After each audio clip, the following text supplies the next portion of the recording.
ለምን እውነት አንናገርም? እዚያ አጠገቤ የታሪክ ምሁራን አላችሁ። አሰብ የኢትዮጵያ ነፃ ወደብ መጀመሪያ ኢትዮጵያን የቀይ ባህር አክሰስ ያሰጣው ውሳኔ ማን ወሰነው?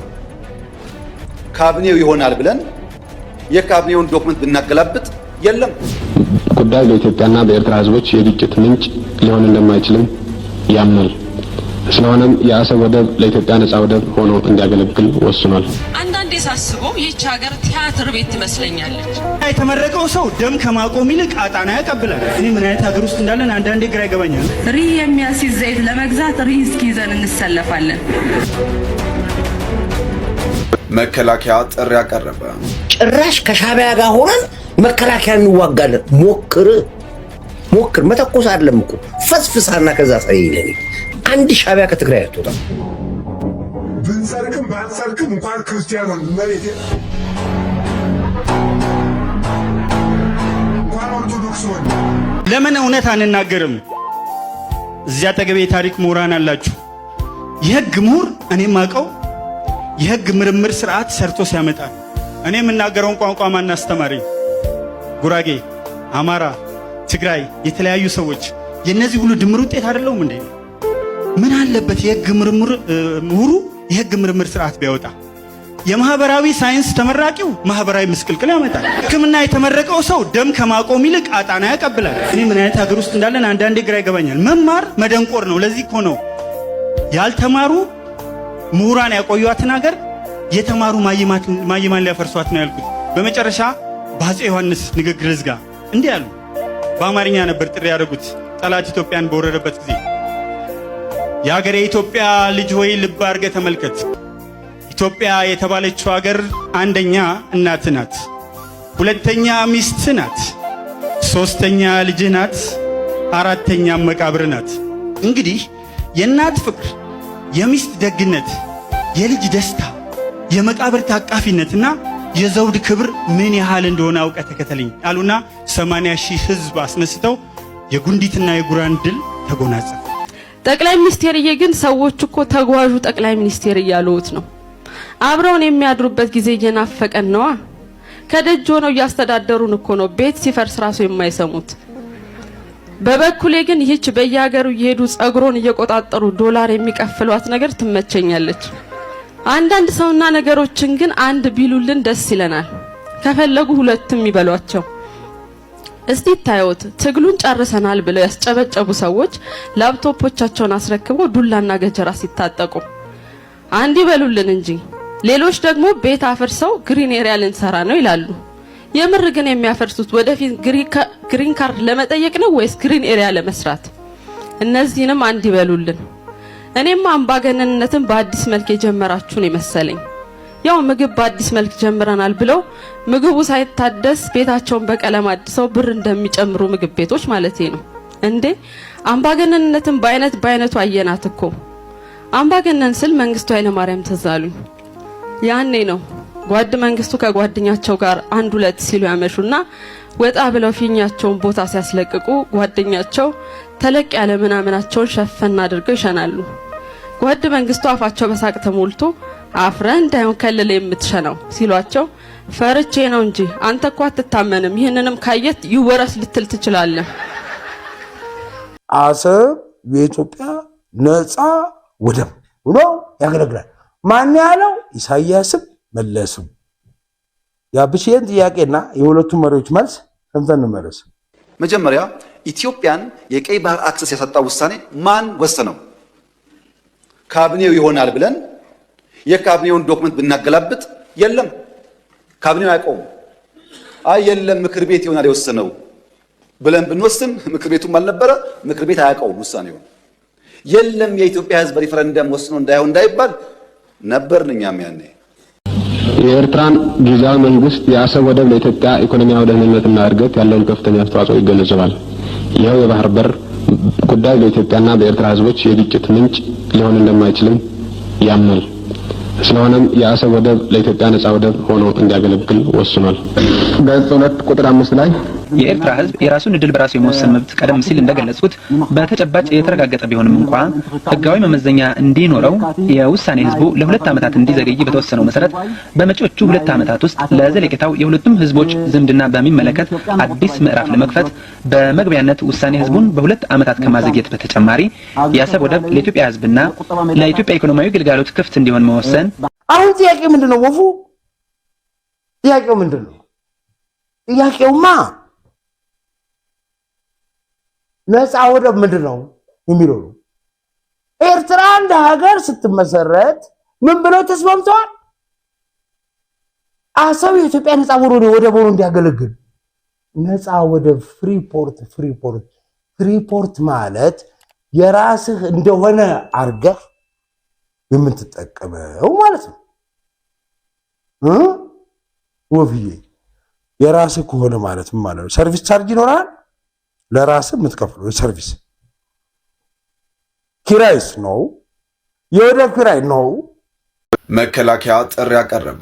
የሀገር መከላከያ ሚኒስቴር ከአሁን በፊት የመከላከያ ሰራዊት አባል የነበሩ በተለያየ ምክንያት ግን ከሰራዊት የወጡና ተመልሶ ሰራዊቱን ለማገልገል ፍላጎትና ቁጭት ያላቸው እስካሁን የመመለስ ዕድል ያላገኙ አባላትን መልሶ በሰራዊቱ እንዲያገለግሉ የምዝገባ ማስታወቂያ አውጥቷል። ምዝገባውም በሁሉም የምዝገባ ጣቢያዎች እየተከናወነ የሚገኝ ሲሆን መሟላት ያለባቸው መስፈርቶች የዕድሜ ገደብ ከመስመር እስከ 100 አለቃ ላላቸው እስከ 37 ዓመት፣ ከሻምበል እስከ 100 አለቃ ላላቸው እስከ 40 ዓመት ይቻላል ተብሏል። የሥነ ምግባር ሁኔታ በወንጀል ወይም በዲሲፕሊን ጉድለት ያልተባረሩ እንዲሁም ከማንኛውም የፖለቲካ ድርጅት ወገኝተኝነት ነፃ የሆኑ መሆን አለባቸው ተብሏል። የጤና ሁኔታ የአካልና የአእምሮ ጤንነታቸው የተጠበቀና ለምርመራ ፈቃደኛ የሆኑ መሆን እንዳለባቸውም ተገልጿል። ተገዢነታቸው የመከላከያ ደንብን አክብረው በማንኛውም የሀገሪቱ ክፍል ለማገልገል ፈቃደኛ የሆኑ የምዝገባ ጊዜና ቦታ ጊዜው ምዝገባ የሚጀምረው ከየካቲት 5 ጀምሮ ባሉት የሥራ ቀናት እንደሆነም ተገልጿል። ቦታው ደግሞ በአዲስ አበባ ዙሪያ ከሆነ በመከላከያ ብሔራዊ ተጠባባቂ ኃይል ማደራጃና ማስተባበሪያ መምሪያ ወይንም አየር ጤና አካባቢ በሚገኘው ግቢ፣ በየክልሉ ከሆነ ደግሞ በሚኖሩበት አካባቢ በሚገኘው የዞን ወይም የወረዳ አስተዳደር የጸጥታ ቢሮዎች ወይም ሚሊሻ ጽሕፈት ቤቶች መሆኑ ተመላክተዋል። ጭራሽ ከሻቢያ ጋር ሆነን መከላከያ እንዋጋለን። ሞክር መተኮስ አይደለም እኮ ፈስፍሳና ከዛ ሳይለኝ አንድ ሻቢያ ከትግራይ አትወጣ። አንድ ሻቢያ እመነኝ፣ ይሄንን አንድ ሻቢያ ትግራይ የገባ ሻቢያ ወደ ኤርትራ ገባ ከተባለ እኔ ኮርዳይት ቁጭ ነው የምሸነው። እስኪ ፋኖ የምትባለው ውጣና አፋርን ያዝ፣ ሶማሌን ያዝ፣ ኦሮሚያን ያዝ፣ ጉራጌን ያዝ። ያኔ እናውራ። እዛው ተርመጥመጥ የራስን አጎት ገለ፣ የራስን እናት ገለ፣ የራስን ትምህርት ቤት አቃጥለ፣ የራስን ገበያ አቃጥለ፣ ጤና ጣቢያ አምቡላንስ አቃጥለ እንዴት ነው ገባው የምትለኝ? ሞጣ ተወልደ ሞጣ ገባው ትለኛለህ እንዴ? ዳባት ተወልደ ዳባትን ያስኩ ትለኛለህ? ጠቅላይ ሚኒስትሩ ብሏል እንዳትሞክሩት ብሏል። መከላከያው የትም ይገሰግሳል። ካይሮም ሊሆን ይችላል የሚሄደው፣ ኤርትራም ይሆናል የሚገባው። ከኋላ አንድ ጥይት ለመተኮስ እንዳትሞክር ብለዋል። የኢትዮጵያ ስም እንደሚታወቀው በዓለም ዙሪያ እየተጠራ ነውና ይሄ ንግግር በዚህ ሰዓት ነበር መነገር የነበረበት እኮ ብዬ አሰብኩ እና እስኪ ንግግሩን ልጋብዛችሁ። ጠቅላይ ሚኒስትር ይቅርታ፣ በ27 ዓመት ቆይታ ውስጥ ምን ያላየነው አለ? ምስጋና ለአመራሩ ይሁን፣ ቁርሳቸውን ድራፍት የሚጠጡ ወጣቶች አፍርተናል። ፍየል የሚቀናባቸው ጫት ቢጠፋ ሳር ከመጋጥ የማይመለሱ ስኬታማ ቃሚዎችንም አትርፈናል። ሪህ የሚያስይዝ ዘይት ለመግዛት ሪህ እስኪይዘን እንሰለፋለን። የዳቦ ቅርጫት ትሆናለች የተባለችው ሀገር ዳቦ እንደ ኪኒን በውሃ የሚዋጥባት ሆናለች። ቅርጫቱ ግን አለ፣ ስትፈልጉ ጠይቁን። ኮማንድ ፖስት የተሰኘ ጾም በአመት 2 ጾመናል። የትምህርት ቤቶች አጥር ጫት ቤትና ሺሻ ቤቶች ሆነዋል። ትምህርት ቤቶች ከማወቅ ይልቅ አለማወቅ የሚማሩበት ቤት ሲሆን አይተናል። አሁን ባለፈው አንዱ ተማሪ ማጂላን በጉዞ ላይ ያለ ጫማውን በልቷል። ይህ ምን ያሳያል ስል ብጠይቀው ይህ የሚያሳየው አንደኛ ጫማው የቻይና እንዳልነበረ ሲሆን ሁለተኛው ደግሞ የዛን ጊዜው ጫማ ከሙዝ ልጣጭ እንደሚሰራ ነው ብሎ መልሶልኛል። እና ምን ለማለት ነው? እኛ የኮንዶሚኒየም ዕጣ ብለን ስንጠብቅ ለካ ሀገራችን ተሰርቃለች። እሷን እኮ ነው ያስመለሱልን። ወደፊትም ይለወጣል ሲሉን አምነንዎታል። ያመንነው ደግሞ ብቻዎትን ነው። የቀደሙትማ አየናቸው እኮ። ወዲህ ግድም ጥፍር ይነቅላሉ፣ ወዲያ ግድም ጥፍር ቀለም ያስመጣሉ። ወዲህ ግድም እግር ይሰነክላሉ፣ ወዲያ ግድም ክራንችና ዊልቸር ያስመጣሉ። አዲስ አበባ ግን ታሪካዊ ከተማ ናት። የእግዚአብሔርን መኖር ከሚያስክዱ ማሰቃያ ቤቶች በዚህ ሀገር ኔትወርክ እግዚአብሔር ዘንድ ስልክ እስከሚደውሉ ፓስተሮች በአንድ ላይ አስተባብራ የምታኖር ከተማ። ዶክተርዬ ግን ይሄ ሁሉ ሲሆን እርሶ የት ነበሩ?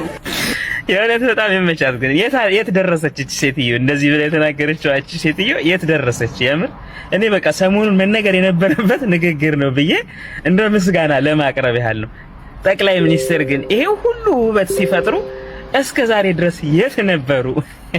እዚህ ላይ የትራንስፖርት ሚኒስተር ታርጋ ሲቀይር ያስቀመጠውን ምክንያት ባንዲራውን ለምንድነው ከኢትዮጵያ ምልክት የኢትዮጵያ ባንዲራ ምልክት አርማውን ለምንድነው ከታርጋዎቹ ላይ ፈታችሁት ያነሳችሁት ሲባል ባንዲራው በብሔራዊ ምክክር ገና ስለሚወሰን የኢትዮጵያ ባንዲራ በብሔራዊ ምክክር ገና ስለሚወሰን አሁን ታርጋው ላይ ብናካትተው ቅቡልነት የለውም ብለን ነው አለና መለሰ። አሁን መጥቶ ደግሞ የኢትዮጵያ ባንዲራ ተረገጠ ይላል። ተው እባክህ፣ መቼ ነው የሚረገጠው? የትኛው ባንዲራ ነው የተረገጠው? የአማራን ሕዝብ ከረገጠውና ባንዲራውን ከረገጠው የትኛው ነው ለኢትዮጵያ ብሔራዊ ስጋት? የአማራን ሕፃናት ከሚጨፈልቀው ታንክና ባንዲራ ረገጠ ከሚባለው የኢትዮጵያ ስጋት የትኛው? በዛ ደረጃ አንድን ሕዝብ እንደዛ ሲያዋርድ፣ እሴቱን ሲያዋርድ፣ ከእናቶች ነጠላ ላይ ጭምር የባንዲራ ቀለም አለው እየተባለ የእናቶች ነጠላ ጥለት የሚቀደድበት ሀገር ላይ ጦርነት ሲመጣ የሀገሪቱንና የህዝቡን ስነ ልቦና ይዝልናል ተብሎ እንደዚህ አይነት አጀንዳዎችን ይዘው ሜንስትሪም አድርገው የሜንስትሪም ሚዲያዎቻቸው ሲያራግቡት ልትመለከት ትችላለህ። አማራ አጀንዳውን አይለቅም። የአማራ ህዝብ ቁጥር 1 የቀጠናውም ቁጥር 1 ስጋት ይሄ አገዛዝ። አንዳንዴ ሳስበው ይህች ሀገር ቲያትር ቤት ትመስለኛለች። እነሱ የመድረኩ ላይ ተዋንያን፣ እኛ ደግሞ ቲያትሩን እያዛጋን የምንመለከት ታዳሚዎች። ለምን ቲያትሩን ለቃችሁ አትወጡም የሚል አስተዋይ ጠያቂ ሊኖር ይችላል። መልሱ ግን ቲያትር ቤቱ የባህር በር የለውም የሚል ነው። በነገራችን ላይ የኛ ሀገር ሰዎችን በባህር ተሰደዱ ማለት ተገቢ አማርኛ አይመስለኝም። ባህር ሳይኖረን እንዴት ይሆናል? ባይሆን መባል ያለበት ወጣቶች ባህር ወዳላቸው ሀገሮች ተሰደው እንደገና ወደ ሌላ ሀገር ተሰደዱ ነው። እናማ ወገን ቢያንስ በራሳችን ባህር ፈልሰስ ብለን ለመሰደድ የባህር በር ያስፈልገናል። እዚህ ነው የአፋቸውን ፍሬ እየበላ አትጥገብ የምለው። አሁን በቀደም የሆነ መንገድ ላይ 2 መኪኖች ይጋጫሉ። ይሄን ጊዜ ጥፋተኛው አሽከርካሪ በፍጥነት ከመኪና ይወርድና ሌላኛውን ይቅርታ ከጠየቀ በኋላ ተጨባብጠው ትራፊክ እስኪመጣ ለመጠባበቅ ይስማማሉ። በዚህ መሃል ጥፋተኛው አሽከርካሪ ከመኪናው 2 የቆርቆሮ መጠጥ አውጥቶ አንዱን ለገጨው ሹፌር እያቀበለው ፀሐዩ ከባድ ነው፣ ትራፊኩ እስኪመጣ ዘና እንበል ይለዋል። ተገጪ ሹፌር ተቀብሎ ካመሰገነ በኋላ ሁለቱም ከፍተው መጠጣት ጀመሩ። ጥቂት ከጠጡ በኋላ ግን ተጋባዥ እሱ የያዘው መጠጥ ከጋባዡ ጋር የተለየ እንደሆነ ያስተውላል። እናም ቆርቆሮን ባይኑ ያስተያየ እንዴ ለካ አንተ ኮካ ነው የምትጠጣው፣ ቢራ አትጠጣም ማለት ነው? ጋባዥ በደማቁ ፈገግ ብሎ መጠጣት እንኳን አጠጣለሁ፣ ግን ትራፊኩ መጥቶ ትንፋሻችንን ከመረመረ በኋላ ይሻላል ብዬ ምን ማለት እንዳለብኝ የእውነት በጣም ግራ ገባኝ። ክርስቶስን በጣም ግራ ገባኝ። በተለይ ይሄ ቪዲዮ በጣም ውስጥን ያናውጣል። አላቅም እውነት እኔ የማቃት ኢትዮጵያ፣ እኔ የማቀው ማህበረሰብ እንደዚህ አይነቱን ትውልድ አፍርቷል። እንደዚህ አይነትን ሰው አፍርቷል። ሰው ለማለት ራሱ የሚቸግር የሚያሳስት አቋቋሙ፣ የሰው አለባበሱ የሰው ምስል ያለው እንዳለ ተክለ ሰውነቱ ሲያሳይ ሰው የሚመስል ግን ሰይጣን ራሱ ይሄ ሊያደርግ የማይችለውን ስራ ቄስ በጥፊ እንደ ህፃን ልጅ፣ አባት በጥፊ እንደ ህፃን ልጅ አቁሙ አደባባይ ላይ። ምን አይነት ዘመን ላይ ደረሰን ወገኖች? ከምን አይነትስ ቤተሰብ ነው ይሄ ሰው የወጣው? ምን አይነት አባት ነው ሲያሳደገው? ምን አይነት ማህበረሰብ ነው ሲያሳደገው? ምን ተግቶ ቢያድግ ነው እንደዚህ የሆነው? ቆማችሁስ ደግሞ የምታዩ አንድ ሰው እንኳን ደፍሮ ሊያናግረው የቻለ የለም። ግን የሚያየው ሰው ብዙ ነው። ቆሞ የሚመለከተው ሰው ብዙ ነው። አባት እንደ ሕፃን ልጅ በአደባባይ እየተቀጣ እየተጠፈጠፈ አንድም እንኳን ምንድነው ብሎ ሊያናግረው የሞከረ ሰው የለም። እጅግ በጣም ያናድዳል። ግን በአንድም በሌላ ይሄ ቪዲዮ ልታየው ስለምትችል ማለት ነው ወላ የቆማችሁ እዛ ጋር ያላችሁ ሰዎች ልትመለከቱት ስለምትችሉ ለዚህ ሰው ግን እውነት አንድ ነገር ግን ተመኘሁለት። እንደ ክርስቲያን መመኘት የለብኝም አይደለ? ግን እግዚአብሔር በዚህ አባት ላይ የዘረጋኸውን እጅ አይመልሳት፣ ይስበራት። ቅጣት እንደሆነች እንድታውቀው እድሜ ዘመንህ በሙሉ ማለት ነው። እግዚአብሔር እጅህን ይስበረው። ሌላ እኔ ምንም አልልም። ጌታ ከፈለገ አይማረኝ በዚህ ስድቤ። የአብይ ጾምን እንዴት እንጹመው? እስከ ስንት ሰዓት እንጹም? እንዴት እንጸልይ? እንዴትስ እንስገድ? አደራ ሰሞኑን ቪዲዮዎች እየታዩ ስላልሆነ በደንብ አድርጋችሁ ኮፒ ሊንክ እያደረጋችሁ እስከ መጨረሻ ድረስ ቪዲዮን ተመልከቱት። በቤተ ክርስቲያናችን የሥርዓት መጽሐፍ በፍትሐ ነገሥት መሰረት የአብይ ጾም በ8 ሳምንታት የተከፈለ ሲሆን የመጀመሪያው ሳምንት አሁን የያዝነው ዘወረደ ወይም ደግሞ ጾመ ሕርቃል የተባለው ሳምንት እስከ 12 ሰዓት ድረስ የሚጾም ሲሆን ከዚያም ከሁለተኛው ሳምንት ማለትም ከቅድስት ጀምሮ እስከ ሆሳዕና ድረስ ያሉት 6 ሳምንታት እስከ 11 ሰዓት ድረስ ይጾሙና የመጨረሻው ሳምንት ማለትም ሰሙነ ሕማማት ወይም ደግሞ የስግደት ሳምንት ደግሞ እስከ 13 ሰዓት ወይም ደግሞ እስከ ምሽቱ 1 ሰዓት ድረስ የሚጾም ይሆናል። ስለዚህ በአብይ ጾም እስከ 9 ሰዓት ድረስ የሚጾም ጾም የለም ማለት ነው። የመጀመሪያው ሳምንት እስከ 12 ሰዓት፣ ቀጥሎ ያሉት 6ቱ ሳምንታት እስከ 11 ሰዓት፣ የመጨረሻው የስግደቱ ሳምንት ደግሞ እስከ ምሽቱ 1 ሰዓት ድረስ ይጾማሉ ማለት ነው። እሺ እንዴት እንጾመው የሚለው ጥያቄ ሲነሳ ፍትሐ ነገሥት ባዘዘልን መሰረት በእነዚህ አሁን በተነጋገርናቸው ሰዓታት የምንጾመው ሲሆን ነገር ግን ጾሙን ብቻ ከምግብና ከውሃ ተከልክሎ መጾም ብቻ ሳይሆን ዋናው የጾም ዓላማ ከክፉ ሐሳቦችና ከክፉ ስራዎች መራቅና መሸሽም ጭምር ነው። አዎ ክፉ ነገር ከማሰብ፣ ክፉ ነገር ከማየት፣ ክፉ ነገር ከመናገር፣ ክፉ ነገር ከማቀድ፣ በሐሰት ከመማል፣ በሐሰት ከመመስከር፣ በሐሰት ከመወንጀል እንዲሁ በአጠቃላይ ከቂም፣ ከበቀል፣ ከጥላቻ፣ ከዘረኝነት፣ ከክፉ ስራዎች፣ ከክፉ ሐሳቦች በሙሉ መከልከልን ይጨምራል። አዎ ይሄ የአብይ ጾም ምሕረትን ያገኘንበት እርቅን የምናገኝበት ጾም ስለሆነ እኛም ከጠላቶቻችን ጋር ልንታረቅ ይገባል። አዎ ይሄ የአብይ ጾም ቅያሜያችን የተወገደበት ስለሆነ እኛም ሰዎችን ተቀየመን ከሆነ ቅያሜያችን ልናስወግድ ይገባል። አዎ በዚህ በአብይ ጾም እያወቅን ለሰራናቸው ስህተቶች ንስሐ ገብተን ንስሐ ከመግባትም አልፎ አምላካችንን ይቅር በለኝ እያልን ልንጸልይና ልንማጸን ይገባል። አዎ በዚህ በአብይ ጾም ትንሹም ትልቁም ወጣቱም ትዳር ያዘውም ትዳር ያያዙም በሙሉ ሁላችንም ስለ ሀገራችን ስለ ኢትዮጵያና ስለ ቤተክርስቲያናችን ልንጸልይና ልንማጸን ይገባል። እርስ በርስ ጦርነቱን እንዲያቆምልን፣ ደም መፋሰሱን እንዲያቆምልን፣ ለሀገራችን ስለ ኢትዮጵያ ሰላም እንዲሰጠን ልንማጸን ልንጸልይ ይገባል። ሊቀ ነቢያት ቅዱስ ሙሴ ስለ ታቦተ ጽዮንና ስለ እስራኤል አልቅሷል። ነቢዩ ኢያሱ፣ ነቢዩ ኤልያስ፣ ቅዱስ ዳዊት፣ ቅዱስ ሰለሞን ስለ ሕዝቦቻቸው አልቅሰዋል፣ ጸልየዋል፣ ጾመዋል። ታዲያ እኛም በየመንገዱ እየወጡ ስለ ቀሩት ወንድሞቻችን፣ እህቶቻችን፣ እናቶቻችን፣ አባቶቻችን እርስ በርስ የተገዳደሉ ስላሉት እህቶቻችንና ወንድሞቻችን፣ እናቶቻችንና አባቶቻችን ልናለቅስና ልንጸልይ ይገባል። እንግዲህ እንዴት እንጹም ካልን እንደዚህ ነው መጾም ያለብን ማለት ነው። እንዴት እንጸልይ ለሚለው በፍትሐ ነገሥት በ7 የጸሎት ሰዓታት እንድንጸልይ ታዘዘናል። የታዘዝናቸው 7 የጸሎት ሰዓታት ደግሞ ነግህ ወይም ደግሞ ሲነጋ 11 ሰዓት፣ ከረፋዱ 3 ሰዓት፣ ቀትር 6 ሰዓት፣ ቀን 9 ሰዓት፣ ሰርክ ወይም ደግሞ ሲመሽ 11 ሰዓት፣ ንዋም ወይም ደግሞ ማታ 3 ሰዓት እንዲሁም ደግሞ መንፈቀ ሌሊት 6 ሰዓት ናቸው። ታዲያ በእነዚህ ሰዓት ደግሞ ፍትሐ ነገሥት እንድንጸልይ ያዘዘን 12 አቡነ ዘበሰማያት በእያንዳንዱ የጸሎት ሰዓት ነው። አዎ ለምሳሌ በአንዱ የጸሎት ሰዓት ሌሊት 11 ሰዓት ተነስተን ጸሎት ስናደርግ 12 አቡነ ዘበሰማያት እናደርጋለን። ታዲያ በእያንዳንዱ አቡነ ዘበሰማያት 3 ስግደት አለ። ይህም ማለት በ12ቱ አቡነ ዘበሰማያት 3 ስግደት አለ ማለት ነው። 12 ሲባዛ በ3 በአንድ የጸሎት ሰዓት 36 ስግደት እንሰግዳለን ማለት ነው። ይህም ማለት እንግዲህ ቀኑን ሙሉ በ7 የጸሎት ሰዓታት 252 ስግደት እንሰግዳለን ማለት ነው። እንግዲህ ከዚህ ከጸሎቱ ጋር ተያይዞ እንዴት እንስገድ የሚለውም ጥያቄ ተመለሰ ማለት ነው። እሺ ለዛሬ እነዚህ ነጥቦች ካየን በሚቀጥለው ቪዲዮ ደግሞ 7 የጸሎት ሰዓታት ለምን በእነዚህ ሆነ፣ በ7ቱ የጸሎት ሰዓታትስ መጸለይ ያልቻለ ሰው እንዴት ይጸልይ፣ ምን ያደርግ፣ ሁሉም ጸሎቶችና ስግደቶች ከቤት ውስጥ ነው ወይስ ግዴታ ቤተክርስቲያን መሆን አለባቸው? እንደዚሁም ደግሞ በተለየ ሁኔታ በአብይ ጾም እንድንጸልያቸው እንድናነባቸው ታዘዝናቸው መጽሐፎች የትኞቹ ናቸው የሚለውን እናያለን። ታዲያ እናንተም አደራ ቪዲዮዎቼ ሰሞኑን እየታዩ ስላልሆነ ሪፖርት ስለበዛበት ይህን ቪዲዮ ተቀብሎ እንዳይቀር ለሁሉም ሰው እንዲዳረስና እንዲጠቀሙበት በተቻላችሁ መጠን ኮፒ ሊንክ አድርጉ። ለቤቱ አዲስ ሆናችሁ ፎሎ ማድረግ እንዳይረሳ። መድኃኔዓለም ኢየሱስ ክርስቶስ አስተዋይ ልቦናና ሰሚ ጆሮን ሰጥቶ ይህንን የአብይን ጾም የምንጠቀምበት ጾም ያድርግልን። አሚን። ቆየ ብንሰርቅም ባንሰርቅም እንኳን ክርስቲያኑን መሬት እንኳን ኦርቶዶክስ ሆነ